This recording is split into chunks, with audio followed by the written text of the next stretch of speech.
Star hospitals Banjara hills తో పాటు ఇప్పుడు ఫైనాన్షియల్ డిస్ట్రిక్ట్ లో కూడా. Welcome to RTV. నేను మీ గయాజ్ని. రాష్ట్రంలో అసెంబ్లీ ఎన్నికలు దగ్గర పడుతుండడంతో నెల్లూరులో జిల్లా రాజకీయాలు కూడా వేడెక్కాయి. ప్రస్తుతం ఈ నేపథ్యంలో మనతో మాట్లాడేందుకు సిపిఐ జిల్లా కార్యదర్శి దామ అంకయ్య మనతో ఉన్నారు. ఆయనతో మాట్లాడదాం. నమస్తే సార్. నమస్తే సార్, చెప్పండి, ఈ జగన్మోహన్ రెడ్డి 4 ఏళ్ల ప్రభుత్వం ఎలా సాగింది, మీరు అసలు ఎలా చూస్తున్నారు?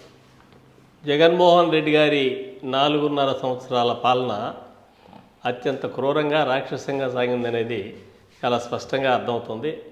ఎందుకంటే ఒక మాస్క్ లేదనేది అడిగిన డాక్టర్ని చనిపోయిన దాకా హింసించి కొట్టడం జరిగింది. అలాగే కారు డ్రైవర్ ఏదో అన్నాడని చెప్పి చంపి ఇంటికి ప్యాకేజ్ చేసి పంపించడం, డోర్ డెలివరీ చేసేటటువంటి పరిస్థితి ఇంత క్రూరంగా జరిగింది.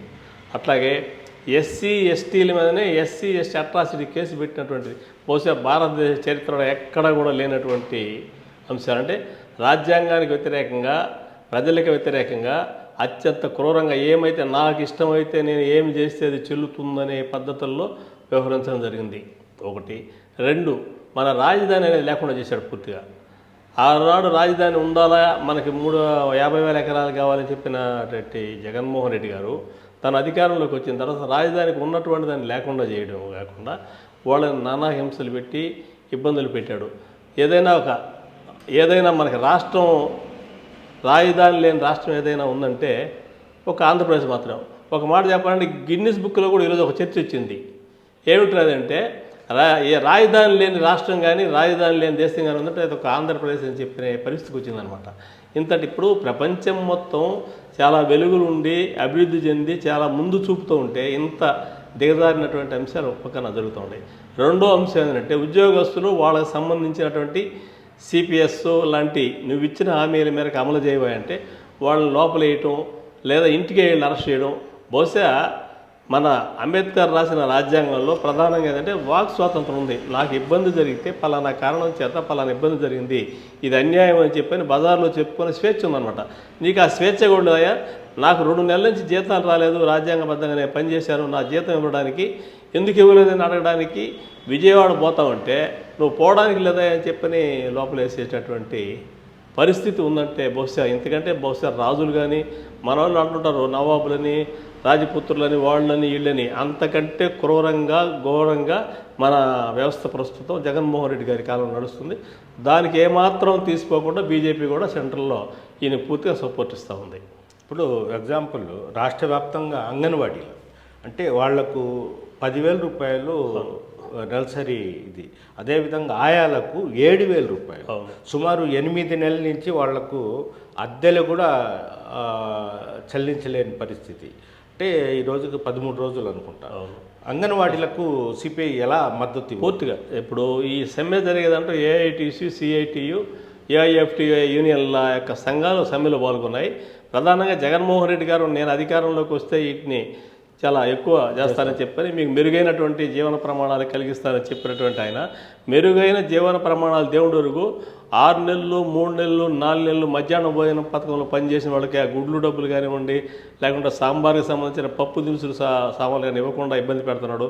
అదేమైనా అడిగితే వాళ్ళని లోపలేయటం, లేదా స్థానిక ఎమ్మెల్యేనో స్థానిక వైసీపీ నాయకుడు భయంకరంగా వాళ్ళని ఇబ్బంది పెట్టడం, ఇవన్నీ జరిగే సందర్భంలో తప్పనిసరి అయి ఇక వేరే మార్గం లేకుండా ఏఐటీసీ, సిఐటియు, ఏఐఎఫ్డియు 3 యూనియన్లు కలిపి ఈ అంగన్వాడీ ఆశాల యొక్క ఈ సమ్మెకు పిలిపివ్వడం జరిగింది. వాళ్ళకి ఏఐటీసీ, సిఐటియు, ఐఎఫ్డి మద్దతు ఉంది. అలాగే వామపక్ష పార్టీలు, మిగిలిన ప్రజాతంత్ర పార్టీలు, తెలుగుదేశం కూడా వాళ్ళకి మద్దతు ఇస్తుంది. ఎందుకంటే ఈయనిచ్చే డబ్బుల్లో 60% నుంచి దాదాపు 70% దాకా సెంట్రల్ నుంచి వస్తుంది. ఈయన ఇవ్వాల్సింది 40% లేదా 35%. ఈ డబ్బులు ఇవ్వడానికి కూడా వాళ్ళ నాయన జేబులో నుంచి తీసినట్టుగా ఈ ప్రభుత్వం ఆలోచించడం అంటే ఇంతకంటే క్రూరం మాట. అంతకంటే ఇంకెంత పెద్ద పదవాడిని నాకు తప్పులేదు. ఎందుకంటే వాళ్ళ చేత చిన్నపిల్లల ముడ్లు కడుగునే పనులు కూడా చేయించుకొని వాళ్ళ దగ్గర కూడా ఇంత హింసగా ఇంత ఇబ్బంది పెట్టడం సరైనది కాదు. వెంటనే వాళ్ళ సమస్యలను పరిష్కరించాలని, పరిష్కరించకపోతే తగిన పరిణామాలు ఈ ప్రభుత్వం అనుభవిస్తుందని ఈ సందర్భంగా తెలియజేస్తున్నాను. అంకయ్య గారు, అదేవిధంగా ఇప్పుడు మొన్న నారా లోకేష్ పాదయాత్ర పూర్తి చేసుకున్న తర్వాత భారీ ఎత్తున సభ కూడా ఏర్పాటు చేయడం జరిగింది. ఆ సభలో ఆయన ఒక రెడ్ పుస్తకం పెట్టుకొని ఇందులో అవినీతికి పాల్పడిన, అక్రమాలకు పాల్పడిన ఆఫీసర్ల, పోలీస్ ఆఫీసర్లు కావచ్చు, ఎవరు కావచ్చు, వాళ్ళ జాబితా మన దగ్గర ఉంది. రేపు గవర్నమెంట్ వచ్చిన తర్వాత మేము వాళ్ళ సంగతి చూస్తామని కూడా బహిరంగంగా చెప్పారు. అది వైఎస్ఆర్సీపీ వాళ్ళు కేసులు కూడా ఇట్లా చెప్పడం తప్పని కూడా కోర్టులో కేసు కూడా వేయడం జరిగింది. అంటే మీరు దీన్ని ఆయన చెప్పే మాటలు ఎలా చూస్తున్నారు? ఒకటండి, ఇప్పుడు జగన్మోహన్ రెడ్డి గారు కూడా పాదయాత్ర చేశాడు. ఆయన పాదయాత్ర చేసేటప్పుడు ఈ ప్రభుత్వం ఎక్కడ ఎప్పుడూ ఏ ఇబ్బంది కలిగించలేదు. జగన్మోహన్ రెడ్డి కంటే ముందు రాజశేఖర రెడ్డి చేశారు, అప్పుడు కూడా ఇబ్బంది కలిగించలేదు. భారతదేశంలో చాలా మంది చాలా సందర్భాలలో ఆయా పరిస్థితులను బట్టి పాదయాత్రలు చేయడం, ఆయా సమస్యల పరిష్కారానికి ప్రభుత్వంపై ఒత్తిడి చేయటం, లేదా తగినటువంటి పద్ధతుల్లో జనాన్ని అవేర్నెస్ చేయడం కోసం ఈ పాదయాత్రలు చేయడం లాంటివి చేస్తూ ఉంటాం. ప్రజల్ని అవేర్నెస్ చేసే భాగంలో ఒకటి పాదయాత్ర అంటే జనం దగ్గరికి పోవచ్చునేటటువంటిది.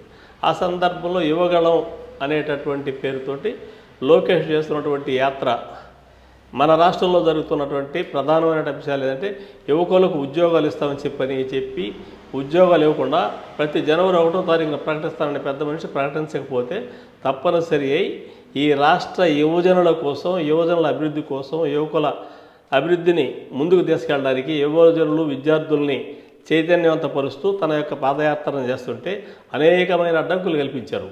ఇంతకంటే బహుశా వాళ్ళని మన ప్రపంచ చరిత్రలో కానీ, మన రాష్ట్ర చరిత్రలో కానీ, మన దేశ చరిత్రలో కానీ పాదయాత్ర చేసే సందర్భంలో కలిగించినటువంటి విఘాతాలు మరి ఏ సందర్భంలో మనం చూచి ఉన్నాడు. బహుశా మహాభారతంలో బట్టలు తీసి కొట్టి ద్రౌపదిని ఎట్లా చేశారో అలాంటి దానికంటే ఈరోజు కూడా ఇంత ప్రజాస్వామ్యం ఉన్నప్పుడు కూడా అదే పద్ధతుల్లో జగన్మోహన్ రెడ్డి గారి ప్రభుత్వం వ్యవహరించడం అత్యంత సిగ్గుచేటైన విషయం.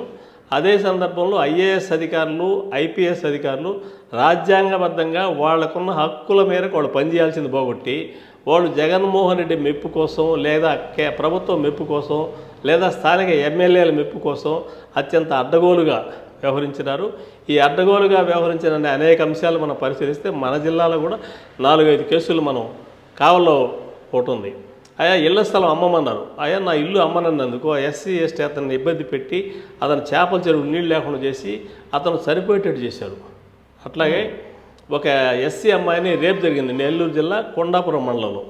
ఆ రేపు కాదని నేరుగా డిఎస్పీఏ పత్రికా ప్రకటన చేసి వీళ్ళు తప్పుడు కేసు పెడుతున్నారు వాళ్ళ మీద SC ST atrocity rape case చెల్లదని చెప్పి పత్రికా ప్రకటన చేశాడు.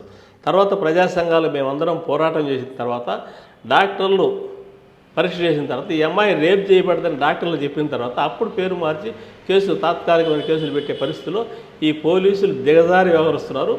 ఈరోజు నా పరిస్థితి అన్ని ప్రతిపక్షాల మీద ఎవరైతే జగన్మోహన్ రెడ్డిని లేదా స్థానిక ఎమ్మెల్యేలని లేదా ఆయా ప్రాంతాలలో ఉండేటటువంటి స్థానిక నాయకులను అయ్యా మీరు మాకు అన్యాయం చేస్తున్నారని ప్రశ్నించిన వాళ్ళందరినీ కూడా పోలీసుల చేత కేసులు పెట్టించడం, లోపలేయించడం, కొట్టించడం జరుగుతూ ఉంది.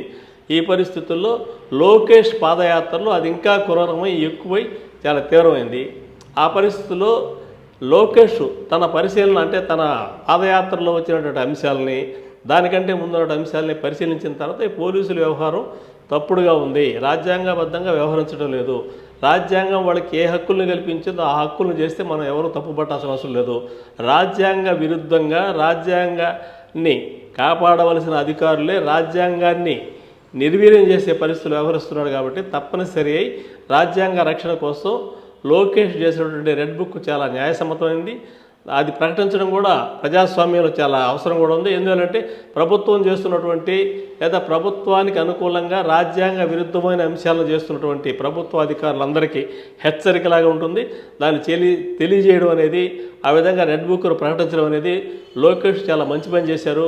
అది ప్రజాస్వామ్యంలో ప్రజా స్వేచ్ఛకు సంబంధించినటువంటి వాక్ స్వేచ్ఛకు సంబంధించిన అంశం. దాని మీద కేసులు పెట్టడం అత్యంత సిగ్గుచేటు. ఇప్పటికైనా పోలీసు అధికారులు తన యొక్క నీతిమాలిన చర్యలు మానుకొని వెంటనే ఆ కేసును ఉపసంహరించుకోకపోతే బహుశా వాళ్ళకి ఇంతకుముందు జరిగిన కోర్టులాగే దీంట్లో కూడా కోర్టు నుంచి కూడా మొట్టికాయలు పడక తప్పదు. ఇప్పటికైనా ఆలోచించుకోవాలని చెప్పి కోరుతూ సెలవు. అంటే వైసీపీ నాయకులు, వైసీపీ ప్రభుత్వం చెప్పడం సిఐడి అంటే చంద్రబాబు నాయుడిని అరెస్ట్ చేసిన ఆఫీసర్ల పేర్లు కూడా అందులో ఉన్నాయి. అంటే మాకు బెదిరిస్తున్నారు, ఈ రెడ్ పుస్తకంలో ఉండయి, రేపు నెక్స్ట్ మీ పని చూస్తాం అనేది వాదన. ఇప్పుడు దాంట్లో ఆ పుస్తకంలో లేకపోతే జనానికి తెలియదు. అది మరి ఎంత సిల్లికి వచ్చినది. ఆ పుస్తకంలో పేర్లు రాసినంత మాత్రానే వాళ్ళు తప్పు చేయకపోతే వాళ్ళకేమి కాదు. ఆ పుస్తకంలో రాసి ఉండుంటే వాళ్ళు చేయకుండా ఉండుంటే జనం కూడా దాన్ని హర్షించరు, చట్ట ప్రకారం కూడా శిక్ష పడే అవకాశం లేదు. దానికోసం వీళ్ళు భయపడాల్సిన అవసరం లేదు, దాన్ని కుంటి సాగుగా చెప్పాల్సిన అవసరం లేదు. జగన్మోహన్ రెడ్డి గారు కానివ్వండి, లేదా ప్రభుత్వ ప్రతినిధులు కానివ్వండి, ప్రభుత్వ సంబంధ అధికారులు కానివ్వండి, చంద్రబాబు నాయుడు అరెస్ట్ చేసిన వాళ్ళ పేర్లు అందులో ఉంటే ఇబ్బంది పడాల్సిన అవసరం లేదు. ఎందుకంటే అరెస్ట్ చేసింది వాస్తవే కదా, ఇది రికార్డెడ్గా ఉండే అంశం. దాన్ని అందులో పెట్టినందువల్ల నేటికి వచ్చే నష్టం కూడా ఏమీ లేదు. దాన్ని ఎందుకు వీళ్ళు భయపడుతున్నారో అర్థం కావడం లేదు.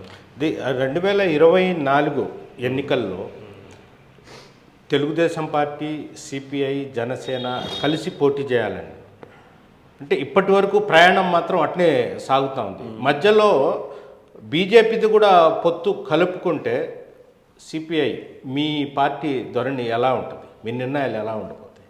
మా పార్టీ సిపిఐగా, వామపక్ష పార్టీలుగా మేమందరం కూడాను ఈ రోజున భారతదేశ పరిస్థితి చాలా అత్యంత దిగజారి, కొన్ని మతాల మధ్య, ప్రాంతాల మధ్య కక్షలు, కార్పణ్యాలను పెంచి అవసరం వస్తే చైనా బార్డర్లోనూ, పాకిస్తాన్ బార్డర్లో 4 బాంబులు వేసి అధికారంలోకి రావాలనేటటువంటి పద్ధతుల్లో బీజేపీ వ్యవహరిస్తుంది. మతాల మధ్య స్విచ్ పెట్టడానికి, లేదా ఉదాహరణకి మనం ఈ మధ్య జరిగిన దాంట్లో కూడా మేఘాలయ రాష్ట్రంలో గిరిజనుల మధ్య తగాదు జరిగితే ప్రభుత్వం ఒక వర్గాన్ని, ప్రభుత్వమే రాజ్య హింసను పాల్పడితే అంతకంటే మణిపూర్ ఘటనలో ప్రభుత్వం ఒక వర్గాన్ని కొమ్ము కాసి, బలమైన వర్గాన్ని కొమ్ము కాసి, బలహీనమైన వర్గాల్లో దాడులు యథేచ్ఛగా జరుగుతూ ఉంటే సోద్యం చూస్తున్నటువంటి మన ప్రధానమంత్రి గారు కానివ్వండి, మన హోంమంత్రి అమిత్ షా గారు కానివ్వండి, ఏమాత్రం స్పందించకపోవడం, పైగా వాళ్ళ మంత్రులు అది కరెక్ట్ అని చెప్పడం, ఇంతకంటే సిగ్గుమాలిన చర్య బహుశా ప్రపంచ చరిత్రలో మరొకటి లేదు. అలాంటి వాళ్ళు పాలన చేస్తున్నారు. ఆ పాలనకి మన జగన్మోహన్ రెడ్డి గారు కూడా మద్దతు ఇస్తున్నారు.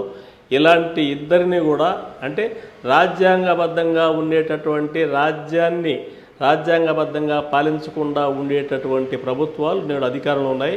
ఉదాహరణకి సిబిఐని తనకు అనుకూలంగా ఉండి, ఈడీని తనకు అనుకూలంగా ఉంచుకొని ప్రత్యర్థుల మీద దాడులు చేసి వాళ్ళ కేసులు పెట్టి వాళ్ళని ప్రచారానికి రానికుండా చేయటం, వాళ్ళ దగ్గర డబ్బులు ఉన్నాయని ప్రచారం చేయటం, ఇలాంటి తప్పుడు పరిస్థితులు చేస్తున్న పరిస్థితుల్లో బీజేపీని ఓడించాల్సిన అవసరం ప్రత్యేకించి భారతదేశ ప్రజానీకానికి ఉంది. భారతదేశం శాంతియుతంగా, ప్రశాంతంగా బ్రతకాలి అని అంటే బీజేపీ ఓడిపోవాల్సినటువంటి పరిస్థితి ఉంది.